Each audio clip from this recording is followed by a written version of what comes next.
بسم اللہ الرحمن الرحیم وَلَقَدْ يَسَّرْنَا الْقُرْآنَ لِلذِّكْرِ فَهَلْ مِن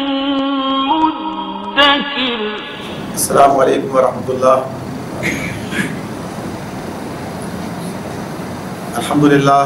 الحمدللہ وکفا وسلام علی عبادہ الذین اصطفیٰ، اما بعد فاعوذ باللہ من الشیطان الرجیم، بسم اللہ الرحمن الرحیم۔ قل اندعو من دون اللہ ما لا ينفعنا ولا يضرنا ونرد على اعقابنا بعد اذ هدانا اللہ كالذی استهوته الشیاطین فی الارض حیران له اصحاب يدعونه الى الهدى ائتنا قل ان هدى الله هو الهدى وامرنا لنسلم لرب العالمین۔ سورۃ الانعام کی آیت 71۔ فرمایا اللہ رب العالمین نے، قل، آپ ان سے کہیے یا آپ ان سے پوچھئے۔ نبی کرم صلی اللہ علیہ وسلم کو اللہ نے ہدایت دی ہے۔ بات مشرکین مکہ سے ہو رہی ہے کہ ان سے پوچھئے کیا ہم اللہ کو چھوڑ کر ان کو پکاریں جو نہ ہمیں نفع دے سکتے ہیں اور نہ نقصان، اور جب کہ اللہ ہمیں سیدھا راستہ دکھا چکا ہے تو کیا اب ہم الٹے پاؤں پھر جائیں؟ کیا ہم اپنا حال اس شخص کا سا کر لیں جسے شیطانوں نے اس صحراؤں میں بھٹکا دیا ہو اور وہ حیران و سرگردہ پھر رہا ہو، حالانکہ اس کے ساتھی اسے پکار رہے ہوں کہ ادھر آ، یہ سیدھی راہ موجود ہے۔ کہو، حقیقت میں صحیح رہنمائی تو صرف اللہ ہی کی رہنمائی ہے، اور اس کی طرف سے ہمیں یہ حکم ملا ہے کہ مالک کائنات کے آگے سر اطاعت خم کر دو۔ اس آیت میں 3 باتیں اللہ رب العالمین نے ارشاد فرمائی ہمارے سامنے، یعنی 3 حوالے سامنے آ گئے ہیں۔ پہلی بات تو یہ، ان سے سوال کرو، پوچھو کہ کیا اللہ کو چھوڑ کر انہیں پکاریں جو نہ نفع دے سکتے ہیں نہ نقصان،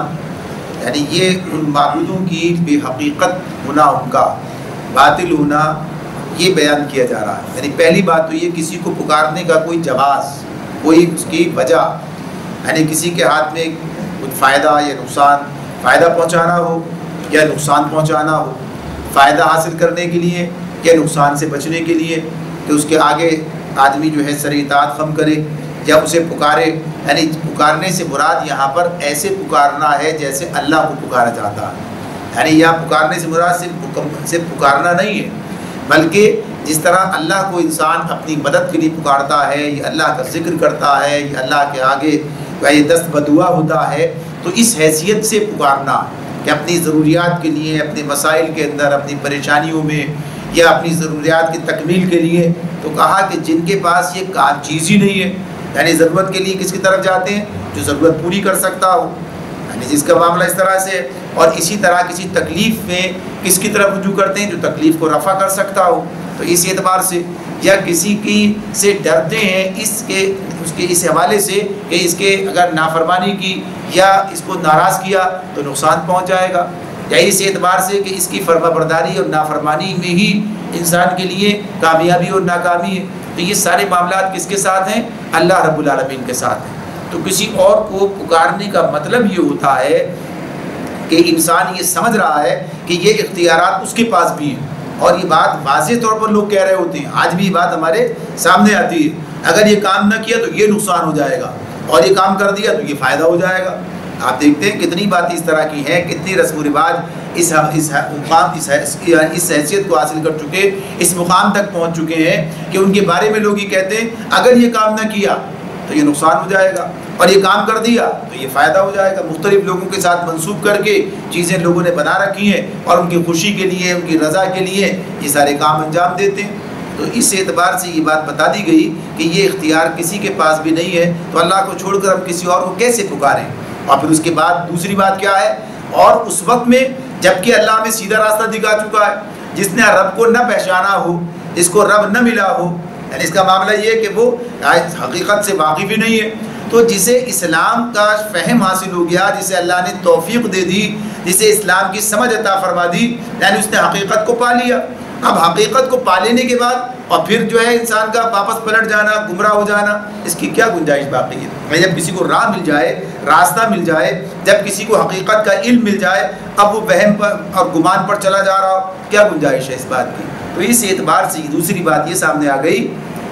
کہ جب کہ اللہ ہمیں سیدھا راستہ بھی دکھا چکا ہے، تو کسی اور نے کا معاملہ تو ہو سکتا ہے کہ جسے کچھ پتہ ہی نہیں ہے، ابھی وہ لا علمی کے اندھیروں میں بھٹک رہا ہے، وہ گمراہی کے اندر مبتلا ہے، ابھی حقیقت کا علم اسے ملا ہی نہیں ہے، ہدایت کے راستے پہ وہ آیا ہی نہیں ہے۔ لیکن جسے حقیقت کا علم مل گیا، ہدایت کا راستہ مل گیا، اب اس کے لیے واپس پلٹنے کا کیا موقع ہے؟ تو خصوصیت سے بھی بات کس کے لیے؟ ہمارے غور کرنے، مسلمانوں کے غور کرنے کے لیے، جن کے پاس اللہ کی کتاب موجود ہے، جن کے پاس نبی کرم صلی اللہ علیہ وسلم کی پوری سیرت موجود ہے، اس کے باوجود وہ گمراہی کے اندر مبتلا ہو جائیں، اس کا کیا جواز ہے؟ یعنی لوگ کہتے ہیں بھائی، لوگ کہتے ہیں، سنا ہے، ایسا بھی ہوتا ہے، لوگ ان کا تجربہ، ان کا مشاہدہ، تو قرآن کے مقابلے میں نہ کسی کا تجربہ نہ کسی کا مشاہدہ، کوئی بھی چیز قابل قبول نہیں ہے۔ یعنی انسانوں کو دھوکہ ہو سکتا ہے، اللہ کو تو دھوکہ نہیں ہو سکتا۔ اللہ نے جو باتیں بیان کر دی ہیں یہی مبنی پر حق ہیں۔ تو اس اعتبار سے یہاں پر یہ بات ہے کہ جسے ہدایت مل گئی، یعنی اسلام پر آ جانے کے بعد کسی اور کے لیے بھٹکنے کا کوئی موقع نہیں، کوئی جواز نہیں ہے۔ اور پھر اس کے بعد پھر اس کی یہ کیفیت بتائی کہ جو بھٹک جاتا ہے تو اس کا حال کیا ہوتا ہے، تو اس کی بات ہی بتائی کہ کیا ہم اپنا حال اس شخص کا سا کر لیں جسے شیطانوں نے صحرا میں بھٹکا دیا ہو اور وہ حیران و سرگرداں پھر رہا ہو، حالانکہ اس کے ساتھی اسے پکار رہے ہوں، ادھر آ، یہ سیدھی راہ موجود ہے۔ یعنی ایسے لوگ، ابھی بات اسی اعتبار سے ہے کہ نبی کرم صلی اللہ علیہ وسلم کے جو ساتھی ہیں، وہ ایمان لانے کے بعد اگر شیطانوں کی باتوں میں آ کر اپنے آپ کو پلٹا لے جائیں تو ان کا حال اسی طرح کا ہو جائے گا۔ یعنی جب کہ ایک سیدھے راستے پہ بلانے والا موجود ہے، یعنی خود رسول اس حیثیت سے موجود ہے، اور جب کوئی آدمی کسی اجتماعیت کا حصہ، جیسے آج کے دور میں اگر ہم کہیں، اور پھر اس کے بعد اس کے بھٹکنے کا کیا جواز ہے، تو اس کے اعتبار سے کہا کہ شیطان تو بہر انسان کے پیچھے لگا ہے۔ تو اس طرح سے اگر تمہاری بات مان لیں تو پھر ہماری کیفیت کیا بن جائے گی؟ ایسی جیسے شیطانوں نے صحرا میں بھٹکا دیا۔ صحرا کا مطلب کیا ہوتا ہے؟ یعنی جہاں راستے کا نشان گم ہو جاتا ہے، اور ایسی حالت میں جب کہ کچھ لوگ اسے بلا رہے ہوں کہ آؤ ادھر سیدھی راہ موجود ہے، یہ راستہ موجود ہے، تو اس اعتبار سے حقیقت کی طرف بلانے کا کام بھی جاری ہے۔ تو کہا کہ یہ اس حیثیت میں جو اس طرف جو چلا جائے گا تو اس کا حال اس طرح ہو جائے گا کہ وہ حقیقت میں تو صحیح رہنمائی صرف اللہ ہی کی رہنمائی ہے، اور اسی کی طرف سے ہمیں یہ حکم ملا ہے، وَأُمِرْنَا لِنُسْلِمَ لِرَبِّ الْعَالَمِينَ، کہ مالک کائنات کے مسلم بن جاؤ، رب العالمین کے مسلم بن جاؤ، اس کے آگے سر اطاعت جھکا دو۔ تو اس اعتبار سے یہ حکم اللہ کا ہے۔ اب اس سے روگردانی کرنا گویا اپنے آپ کو شیطان کے حوالے کر دینا ہے، تو رب العالمین کی فرما برداری اختیار کی جائے جو کہ قرآن و سنت سے انسان کے سامنے آتی ہے۔ اب اسی رہنمائی کے بارے میں فرمایا، وَأَنْ أَقِيمُوا الصَّلَاةَ وَاتَّقُوهُ وَهُوَ الَّذِي إِلَيْهِ تُحْشَرُونَ، اور نماز قائم کرو اور اس کی نافرمانی سے بچو، یعنی اللہ کی نافرمانی سے بچو، اسی کی طرف تم سمیٹے جاؤ گے۔ اب یہ بات جو یعنی اسلام کی ظاہری سب سے پہلی علامت جو ہے وہ کیا ہے؟ نماز کا قائم کرنا۔ تو یہ جو امرنا لنسلم لرب العالمین کی بات ہوئی ہے کہ رب العالمین کے مسلم بننے کا حکم دیا گیا ہے ہمیں، تو اس کے اندر پہلا اظہار کیا ہوگا؟ نماز کے ذریعے سے پہلا اس کا اظہار ہوگا کہ جو آدمی رب العالمین کی اطاعت قبول کرے گا تو اس کے پکار پر، جب وہ پکار رہا ہے اللہ کی طرف سے، یہ پکار ہے نماز کے لیے، تو انسان نماز کے لیے حاضر ہوتا ہے، تو گویا اس نے ہمیں حکم دیا ہے، یعنی اللہ کی طرف سے یہ ہے کہ مالک کائنات کے آگے سر اطاعت خم کر دو، یعنی نماز قائم کرو۔ ابھی اس کی ایک مظہر اس کا پہلا جو ہے وہ سامنے آ گیا، اور پھر اس کے بعد سارے کام آگے چلیں گے۔ تو اس نے آگے کیا کہا؟ وَاتَّقُوهُ، اور اس سے ڈرو، اس کی نافرمانی سے بچو یا اس کا تقوی اختیار کرو۔ اور اس کے اندر جملہ احکامات آ جائیں گے۔ جب آدمی کے دل میں اللہ کا ڈر پیدا ہوگا یا اللہ کی نافرمانی سے بچنے کا جذبہ پیدا ہوگا یا وہ اللہ کی فرما برداری کے راستے پہ چلے گا تو معلوم کرے گا کہ اللہ کا حکم کیا ہے، اور جو بات اس کے سامنے اس حیثیت سے آ جائے کہ یہ اللہ کا حکم ہے اور جس چیز کے بارے میں یہ بات پتہ چل جائے کہ اللہ کی نافرمانی ہے تو آدمی نافرمانی سے بچے گا اور فرما برداری اختیار کرے گا۔ تو واتقوا میں تمام چیزیں آ گئیں، اور پھر یہ حقیقت بھی کہ وَهُوَ الَّذِي إِلَيْهِ تُحْشَرُونَ، اسی کی طرف تم سمیٹے جاؤ گے۔ یعنی کل یوم حساب ہونا ہے، کل اس کے پاس حاضری ہونی ہے، تو آج کی یہ اطاعت کل تمہارے کام آ جائے گی، آج کی یہ نافرمانی لوگوں کے لیے ایک مصیبت بن کر سامنے آ جائے گی۔ تو اس اعتبار سے یہ چیز ہمارے سامنے ہے کہ وَهُوَ الَّذِي إِلَيْهِ تُحْشَرُونَ، اسی کی طرف جو ہے تم سمیٹے جاؤ گے۔ وَهُوَ الَّذِي خَلَقَ السَّمَاوَاتِ وَالْأَرْضَ بِالْحَقِّ وَيَوْمَ يَقُولُ كُن فَيَكُونُ۔ اللہ رب العالمین فرماتے ہیں کہ وہی یعنی اللہ ہی کی ذات ہے، وہی ہے جس نے آسمانوں زمین کو برحق پیدا کیا ہے، اور جس دن وہ کہے گا کہ حشر ہو جائے اسی دن وہ ہو جائے گا۔ قولہ الحق، اس کا ارشاد عین حق ہے، اس کا فرمان جو ہے، اس کا فرمانا حق کے مطابق فرمانا ہے۔ وَلَهُ الْمُلْكُ يَوْمَ يُنْفَخُ فِي الصُّورِ، اور جس روز سور پھونکا جائے گا، یوم ينفخ فی الصور عالم الغیب والشہادہ، وَلَهُ الْمُلْكُ وَلَهُ الْمُلْكُ يَوْمَ يُنْفَخُ فِي الصُّورِ، اور بادشاہی اس دن اسی کے لیے ہوگی جس دن کے سور پھونکا جائے گا، عالم الغیب والشہادہ، اور وہ غیب اور شہادت یعنی حاضر اور غائب سب کا علم رکھنے والا ہے۔ وَهُوَ الْحَكِيمُ الْخَبِيرُ، اور وہی حکیم اور خبیر ذات ہے۔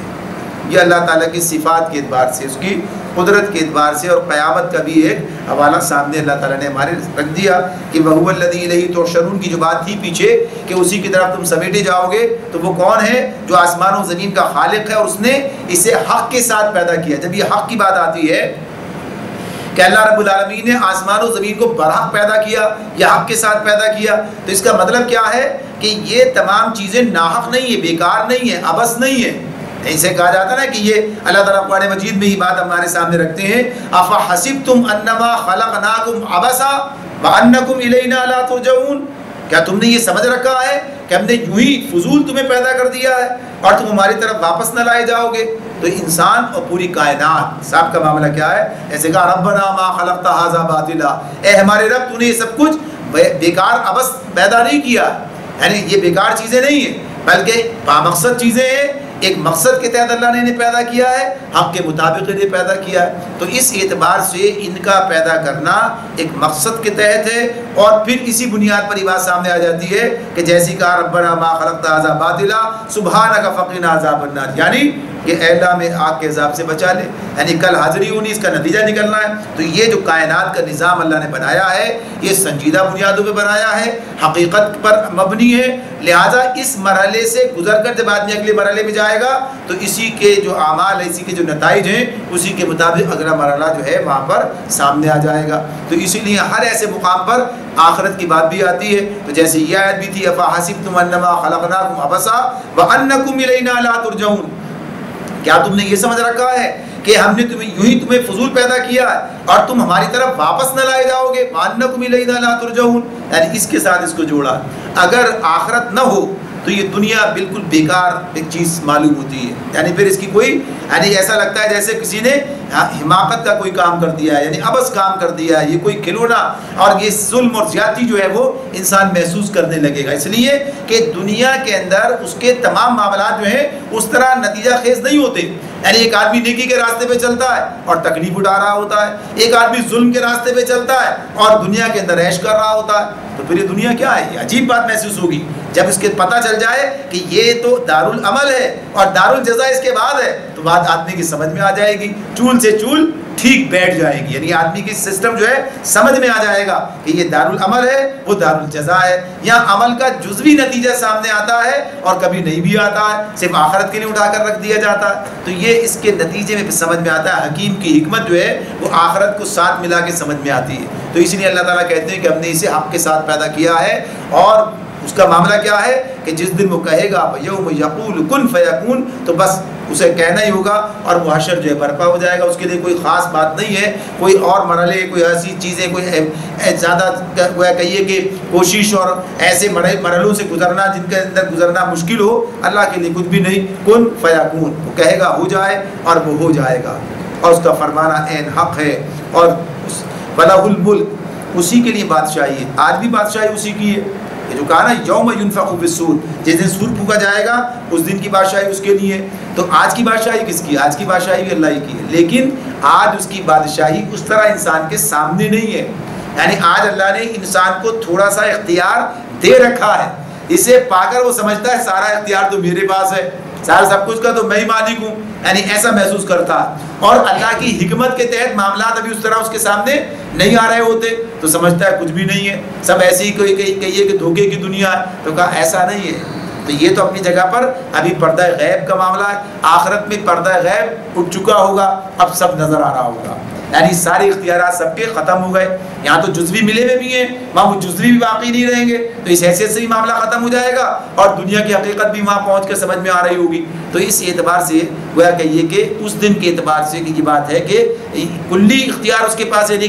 جزوی دے رکھا تھا وہ واپس لے لیا جائے گا اور حقیقت بھی سمجھ میں آ جائے گی کہ اختیار تو اللہ ہی کے پاس ہے۔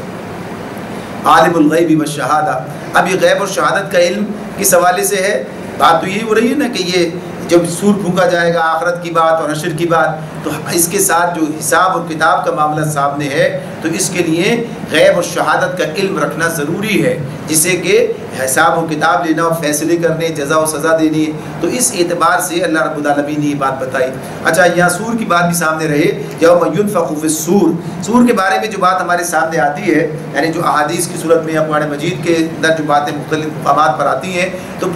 یہ معلوم ہوتا ہے کہ سور 2 مرتبہ پھونکا جائے گا۔ سور، اب اس کی حقیقت کیا ہے، کیفیت کیا ہے، کس طرح کی آواز ہوگی، کس طرح سے وہ کس حد تک بڑھے گی،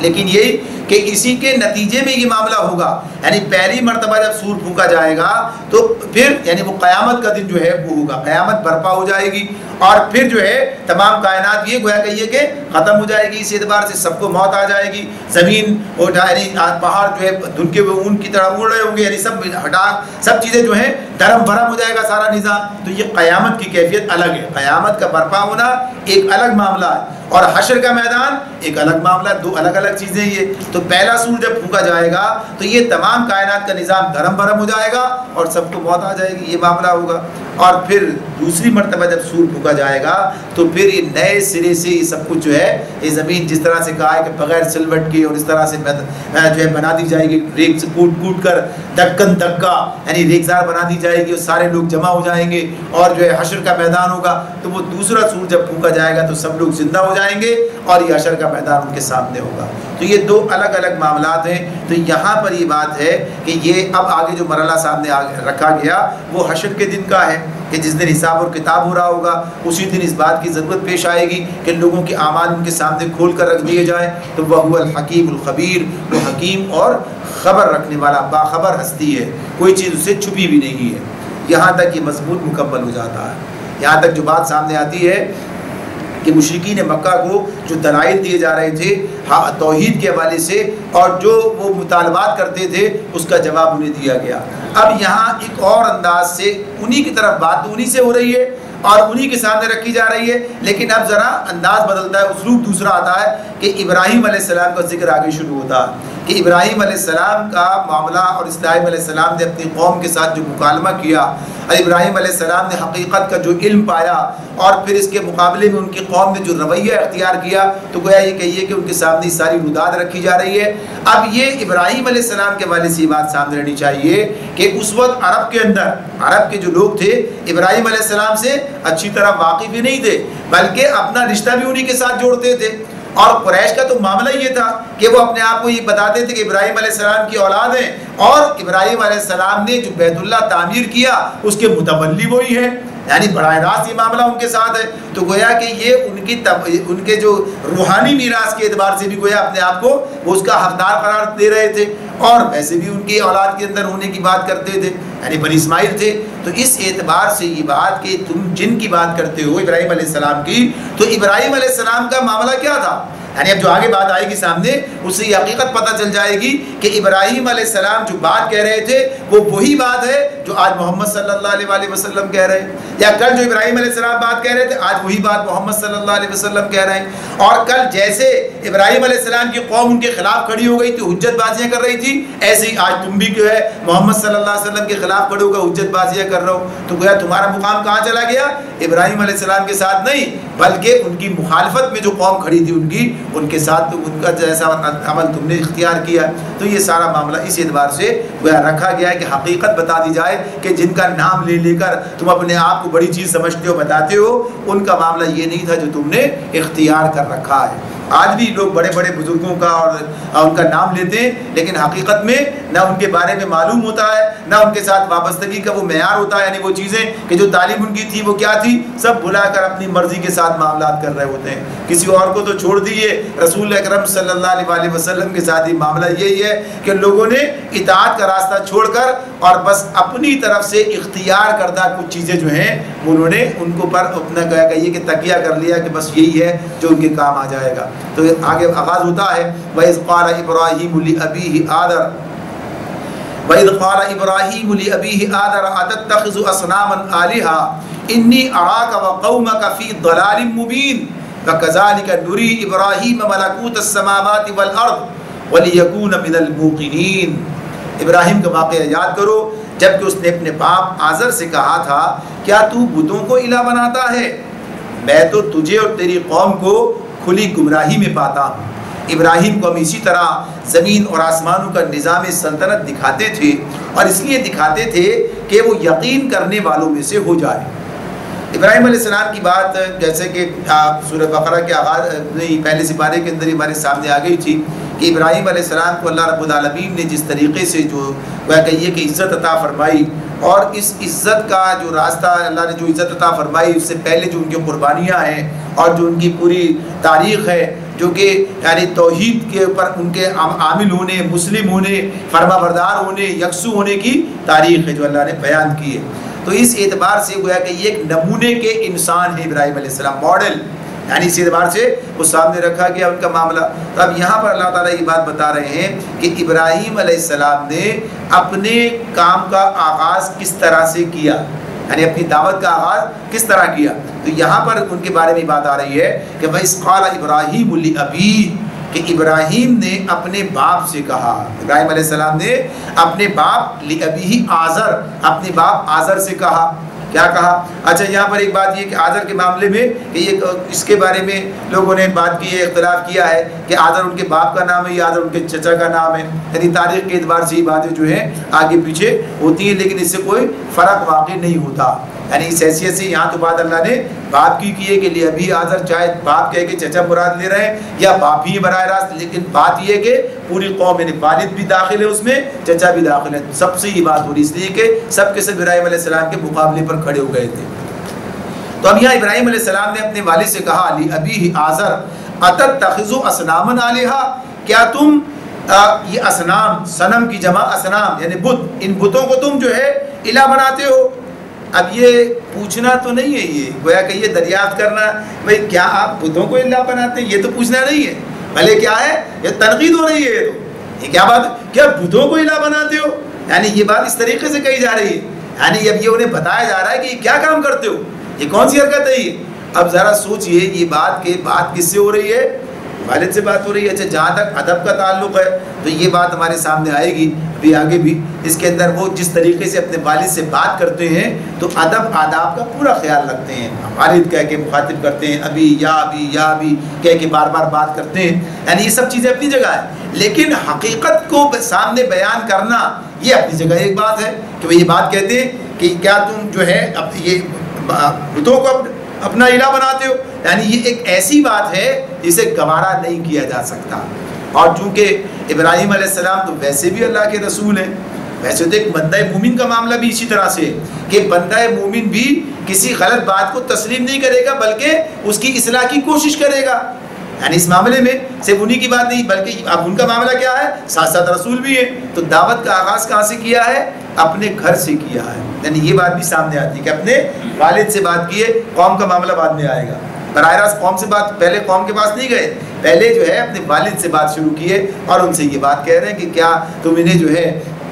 بتوں کو الہ بناتے ہو. یہی بات ہے جو نبی کرم صلی اللہ علیہ وسلم کے والے سے بھی ہمارے سامنے آتی ہے کہ اللہ تعالیٰ نے آپ کو جو پہلے حکم ملا ہے وَأَنذِرْ عَشِيرَتَكَ الْأَقْرَبِينَ کہ پہلے اپنے قریبی لوگوں کو جو ہے اقربین کو انہیں خبردار کرو، ڈراؤ۔ تو اس کا مطلب یہ نہیں ہوتا کہ یہ اگر برابر بیٹھے نہیں کہنا ہے پہلے یہ، لیکن مقصد یہ کہ جو ہدف ہیں، جو پہلا ہدف، پہلا ٹارگٹ، پہلا کام جو ہے یہ ہے، اسے چھوڑ کر اسے چھوڑ دیا جائے اور دنیا کے اندر آدمی جو ہے جا کر کام کرنا شروع کر دے۔ دنیا کے اندر بھی کام کرے گا لیکن اسے نظر انداز نہیں کرے گا، بھولے گا نہیں، بلکہ اس سے پہلا کام ہی، پہلا آغاز یہیں سے ہوتا۔ تو اس اعتبار سے یہ بات بتا دی کہ ابراہیم علیہ السلام نے اپنے آزر سے یہ بات کہی کہ کیا تم بتوں کو الہ بناتے ہو؟ انی اراکا، میں دیکھتا ہوں تمہیں بھی، وقومک، اور تمہارے قوم کو بھی، فی ضلال مبین، ایک کھلی گمراہی کے اندر میں تم دونوں کو پاتا ہوں۔ یعنی اس اعتبار سے یہ بات جب انہوں نے کہی ہے، اب اس کے اندر دوسری بات سامنے آ جاتی ہے، کیا کہتے ہیں؟ یہ نہیں کہتے میری قوم، کیا کہتے ہیں؟ تمہاری قوم۔ یعنی سامنے کیا ہے؟ اب دیکھیے یہاں پر وہ بات سامنے آ جاتی ہے کہ جس کے اندر یہ بات واضح ہو جاتی ہے کہ اہل ایمان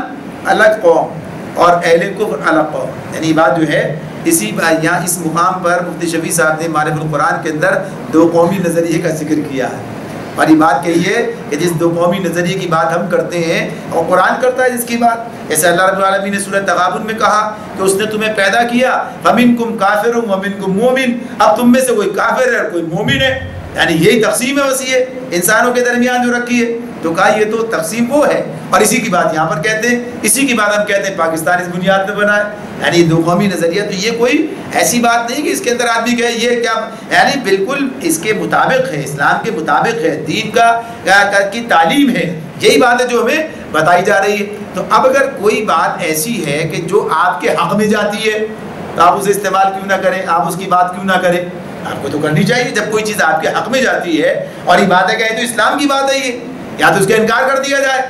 اور اقرار کرتے ہو تو پھر اس کے مطابق آ جاؤ، اس کے مطابق کیا جائے، معاملہ کیا ہے۔ تو اس طرح سے یہ یہاں ابراہیم علیہ السلام بھی یہ بات کہتے ہیں کہ میں دیکھتا ہوں تمہیں بھی اور تمہاری قوم کو بھی، فی ضلال مبین، کھلی گمراہی کے اندر پاتا ہوں۔ یعنی کھلے الفاظ میں واضح کر دیا گیا کہ یہ جو راستہ تم نے اختیار کر رکھا ہے یہ کون سا راستہ ہے؟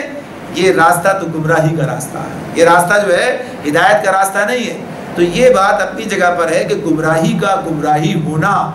یہ واضح کرنا ہے، بتانا ہے یہ بات کہ یہ گمراہی ہے۔ اب اس کے لیے جو بھی طریقہ اختیار کیا جائے، جو اچھے انداز سے بات کی جا سکتی ہو، یہ بات کہنی ہے اسے، لیکن بتانا ہے کہ یہ ہدایت ہے اور یہ گمراہی ہے۔ تو یہ بتایا کہ یہ جو بت پرستی ہے یہ جو ہے گمراہی ہے۔ وَكَذَلِكَ نُرِي إِبْرَاهِيمَ مَلَكُوتَ السَّمَاوَاتِ وَالْأَرْضِ،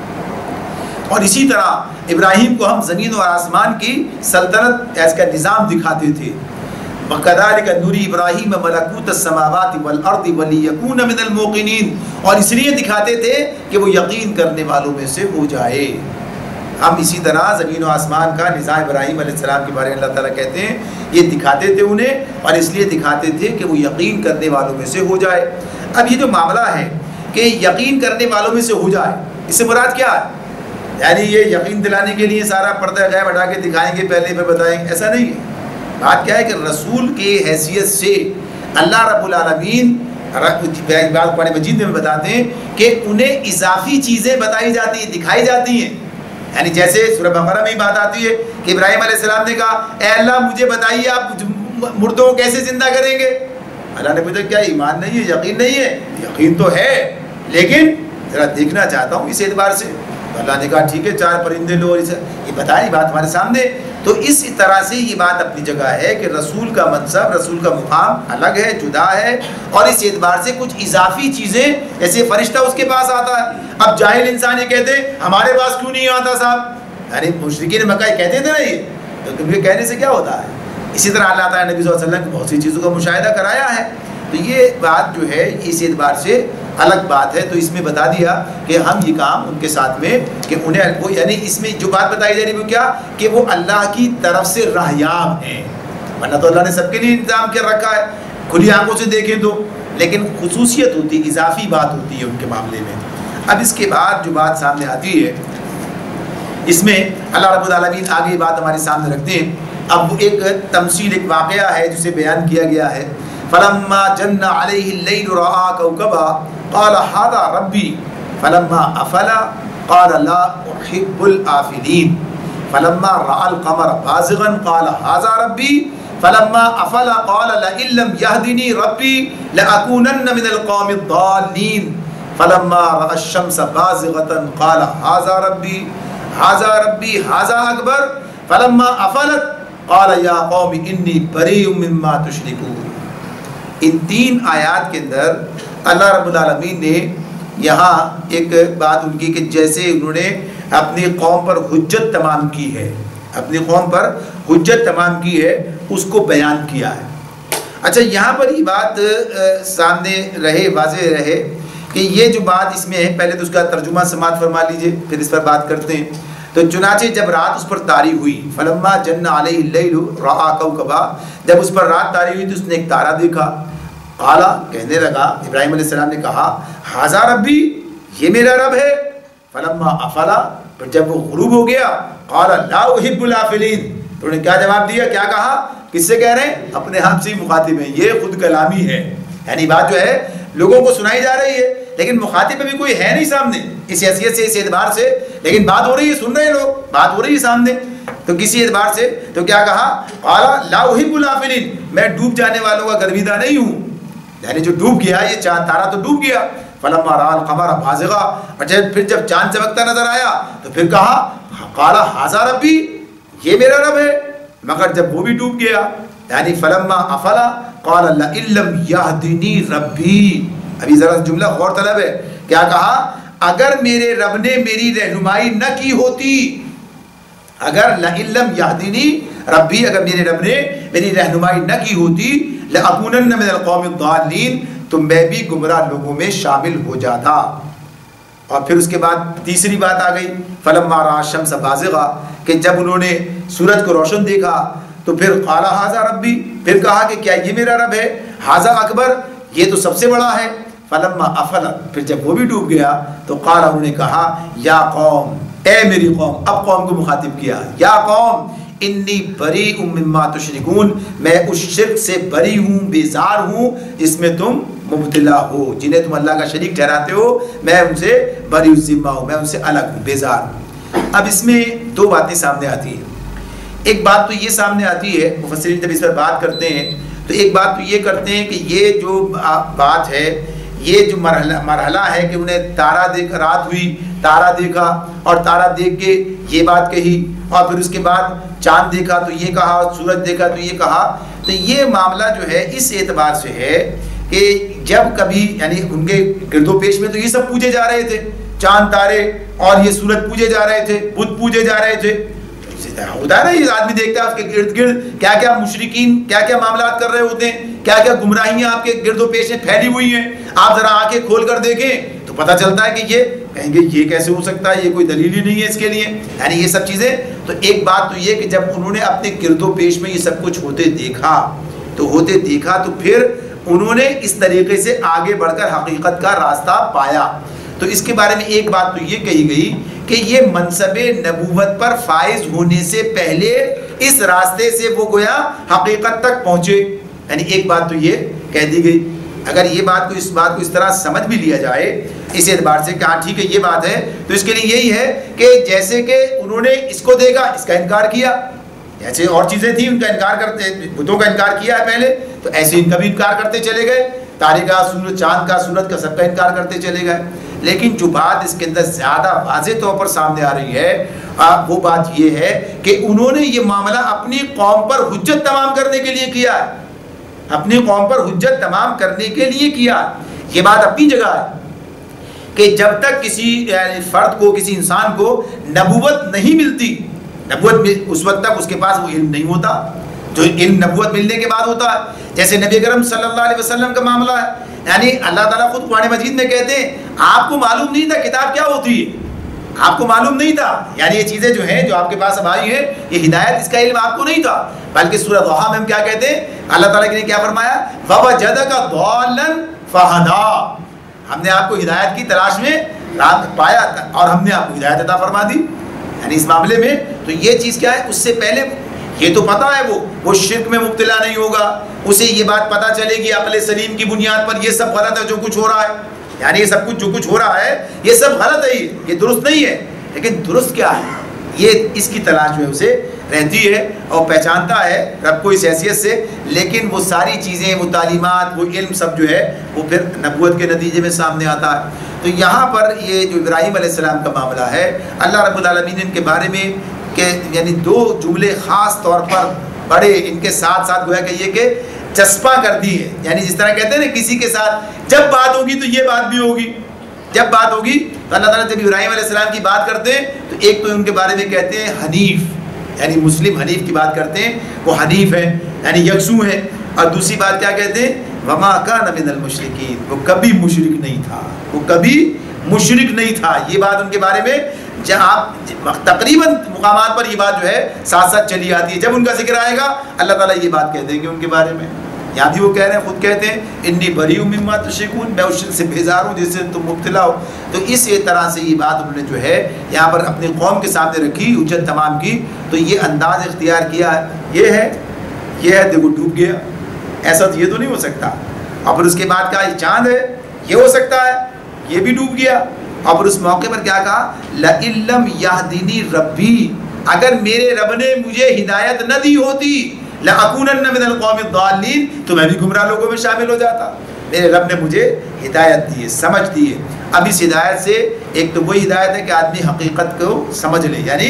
شرک کی حقیقت کو بھی سمجھ لے اور توحید کی حقیقت کو بھی سمجھ لے، یعنی اس اعتبار سے یہ واضح چیز ہے۔ اس کا معاملہ ہر انسان کے ساتھ ہے کہ ذرا سی آنکھیں کھول کر دیکھے تو اسے بتوں کا بے حقیقت ہونا پتہ چل جائے گا، چاند سورج کا بے حقیقت ہونا پتہ چل جائے گا، یعنی کچھ بھی ان کے ساتھ انسان کا معاملہ نہیں اٹکا ہوا ہے، اپنے وقت پر طلوع ہوتے ہیں، اپنے وقت پر غروب ہوتے ہیں، یعنی ایک نظام کے پابند ہیں، جھگڑے ہوئے اس کے اندر، یعنی سارا سسٹم ہے۔ تو اس اعتبار سے کہا کہ میرے رب نے مجھے ہدایت نہ دی ہوتی تو میں بھی گمراہوں میں شامل ہو جاتا۔ پھر یہ معاملہ سورج کے ساتھ انہوں نے کہا، اور اب اعلان کر دیا کہ میں بری ہوں، یا قوم انی بریء مما تشرکون۔ اچھا یہاں بھی دیکھیے کہ تبلیغ کی ایک